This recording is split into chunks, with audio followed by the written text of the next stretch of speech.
أشهد أن لا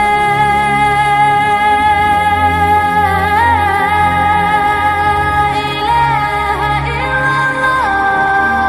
السلام علیکم ورحمۃ اللہ وبرکاتہ. محترم ناظرین، عید الاضحیٰ کا بقر عید کا موقع ہے. لوگوں کے سوالات بھی آ رہے ہیں. ہم نے ضروری سمجھا کہ آپ حضرات کو قربانی کے کچھ مسائل ضروری بتلا دیے جائیں. جیسا کہ ہم نے پچھلی ویڈیو کلپ کے اندر آپ حضرات کو بتلایا تھا کہ قربانی ہر اس مسلمان پر واجب ہوتی ہے کہ جو آزاد ہو، کسی کا غلام نہ ہو، عاقل ہو، سمجھدار ہو، پاگل نہ ہو، ایسے ہی بالغ ہو، نابالغ کوئی بچہ نہ ہو، ایام قربانی میں مقیم ہو.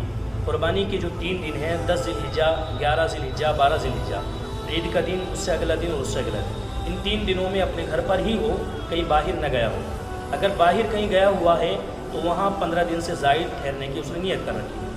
ہر ایسا مسلمان جو آزاد بھی ہو، عاقل بھی ہو، بالغ بھی ہو، ایام قربانی میں مقیم ہو، اس کی ملکیت میں ضروریات اصلیہ سے الگ اتنی قیمت کا مال ہو کہ اس کی قیمت 52.5 تولہ چاندی بن جاتی ہو. ضروریات اصلیہ میں ہر وہ چیز جو آپ کے گھر میں استعمال ہوتی ہے، آپ کے استعمال کی جتنی چیزیں ہیں، آپ کے کپڑے ہیں، آپ کے استعمال کے برتن ہیں، استعمال گھر میں ہونے والی جو مشینری ہے جیسے فریج، واشنگ مشین ہے، مکسر اور جو ہے جوسر وغیرہ، اے سی وغیرہ ہیں، آپ کی گاڑیاں ہیں، جتنی استعمال کی چیزیں ہیں. اس کے علاوہ جو غیر ضروری کپڑے ہیں، غیر استعمال جو استعمال میں نہیں آتے، ایسے ہی وہ برتن رکھے ہوئے ہیں جو سال ہر سال استعمال میں نہیں آتے. تو جس کی ملکیت میں زندگی کی لازمی ضروریات کے علاوہ اتنی قیمت کا مال ہو کہ اس کی قیمت 52.5 تولہ چاندی بن جاتی ہو. وہ مال چاہے تو سونا ہو، چاہے چاندی ہو، چاہے روپیے پیسے ہوں، اور چاہے سامان تجارت ہو، کوئی بھی ایسی چیز جس کو آپ نے بیچنے کی نیت سے خرید رکھا ہے، یہ سارے سب مل کر 52.5 تولہ چاندی کی قیمت ہو جائیں. کچھ سونا ہے، کچھ چاندی ہے، کچھ نقد روپیہ ہے، کچھ سامان تجارت ہے، یہ ان میں سے ایک ہی 52.5 تولہ چاندی کی قیمت کا ہو، تو ہر ایسے مسلمان پر، ہر ایسے بالغ مرد عورت پر قربانی کرنا واجب ہوگا. تفصیل سے آپ حضرات کو بتلایا تھا، آپ حضرات اس کو بھی سن لیں. اب قربانی کس جانور کی جائے اور اس جانور کی عمر کتنی ہونی چاہیے، آپ حضرات اس کو سمجھ لیجئے.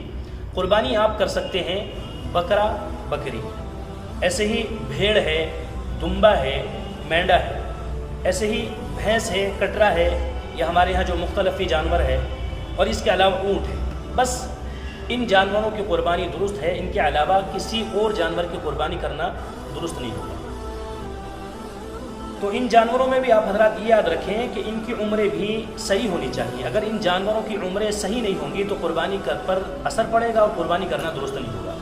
جیسے بکرا، بکری ہے، مکمل 1 سال کا ہونا چاہیے. ایسے ہی بھیڑ ہے، دمبا ہے، مینڈا ہے، مکمل 1 سال کا ہونا چاہیے. البتہ اتنی رخصت ہے کہ کوئی دمبا، مینڈا، بھیڑ وغیرہ اگر 1 سال سے کم ہے اور وہ اپنے 1 سال کے جانوروں میں برابر کا معلوم ہوتا ہے، کوئی مینڈا ہے 7 مہینے کا ہے، 6 مہینے کا، 8 مہینے کا ہے، اور 1 سال کے مینڈوں میں جا کر وہ ان کے برابر معلوم ہوتا ہے، تو البتہ اس کی قربانی کی بھی رخصت ہے. اس کی عمر کم ہونے کے باوجود بھی قربانی کرنا درست ہو جائے. ایسے ہی بھینس ہے، کٹرا ہے، مکمل 2 سال کا ہونا چاہیے. اگر 2 سال سے کم ہے تو آپ کی قربانی درست نہیں ہوگی. ایسے ہی اونٹ ہے، اونٹ مکمل 5 سال کا ہونا چاہیے. اگر 5 سال سے کم ہے تو قربانی کرنا درست نہیں ہوگا. ایسے ہی آپ یہ بھی یاد رکھیں کہ جو چھوٹے جانور ہیں، بکرا، بکری، بھیڑ، دمبا، مینڈا وغیرہ، ان میں صرف ایک ہی آدمی قربانی کر سکتا ہے. ان میں کسی اور کا حصہ نہیں ہو سکتا. ایک قربانی ایک ہی آدمی کی طرف سے ہوگی. البتہ جو بڑے جانور ہیں، بھینس ہے، کٹرا ہے، اونٹ ہے، ان میں 7 حصے دار شریک ہو سکتے ہیں. 7 حصے دار، اور 7 کو الگ الگ قربانی کرنے کا ثواب ملے گا. بعض حضرات یہ سمجھتے ہیں، اور یہ ہمارے یہاں مشہور بھی ہے، کہ کوئی آدمی ایک حصہ امسال کرتا ہے، پھر ایک آئندہ سال کرتا ہے. اسی طرح جب اس کے 7 حصے مکمل ہوں گے تب اس کو ایک جانور قربان کرنے کا ثواب ملے گا. یہ بات بالکل غلط ہے، 100% غلط ہے. ایسا نہیں ہے. 7 حصے داروں کو الگ الگ قربانی کرنے کا ثواب ملتا ہے. البتہ یاد رکھنا چاہیے کہ ایک بڑے جانور میں جو 7 لوگ شریک ہو رہے ہیں، سب کی نیتوں کا درست ہونا بھی ضروری ہے، صحیح ہونا ضروری. اگر کسی ایک آدمی کی نیت غلط ہوئی، اگر کسی آدمی کی ایک حصے دار کی نیت ریاکاری کی، دکھلاوے کی ہوئی، یا محض گوشت کھانے کی، قربت اللہ کی نہیں، اللہ کی رضا کی نہیں ہے، تو اس کی نیت کا اثر ان 6 لوگوں کی قربانی پر بھی پڑے گا، اور سب کی قربانی غیر درست ہو سکتی ہے. اس لیے سب کی نیتوں کا درست ہونا ضروری ہے. جتنے حصے دار ہیں تمام کے تمام اپنا حصہ مکمل بالکل صحیح طریقے سے لے سکتے ہیں اور گوشت کو تول کر بھی تقسیم کر سکتے ہیں. تول کر تقسیم کرنے میں بھی اسی طرح کوئی حرج نہیں ہے.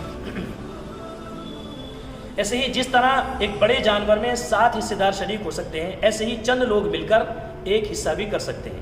چند لوگ مل کر ایک حصہ کر سکتے ہیں، لیکن وہ ایک حصہ قربانی کا نہیں بلکہ کسی کو ثواب پہنچانے کی نیت سے کیا جا سکتا ہے. بعض چند لوگ مل کر اللہ کے رسول صلی اللہ علیہ وسلم کی طرف سے قربانی کرتے ہیں، یا اپنے مرحومین اپنے خاندان کے اہل و عیال میں سے جو لوگ چلے گئے ہیں ان کی طرف سے قربانی کر سکتے ہیں.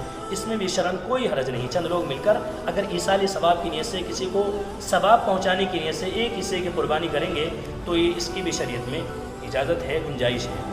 بہت سارے ظاہر مسئلے رہ گئے ہوں گے. آپ کو قربانی سے متعلق یا اس کے علاوہ جو کوئی بھی مسئلہ معلوم کرنا ہو آپ کمنٹ میں ہم سے معلوم کر سکتے ہیں. انشاءاللہ قرآن حدیث کی روشنی میں آپ کے مسئلے کا صحیح جواب ہم دینے کی کوشش کریں گے. یہ ضروری کچھ مسائل ہم نے بیان کیے ہیں. امید ہے کہ آئندہ بھی انشاءاللہ اسی طرح بیان کرتے رہیں گے. آپ سے گزارش کرتے ہیں کہ آپ ہمارے چینل پر نئے آئے ہیں تو سبسکرائب بھی کر دیں اور صدقہ جاریہ اور دین کو پھیلانے کی نیت سے، تاکہ لوگوں تک قرآن حدیث کی روشنی میں صحیح بات پہنچے. اس نیت سے لوگوں تک آپ اس بات کو شیئر بھی کر دیں. جزاک اللہ.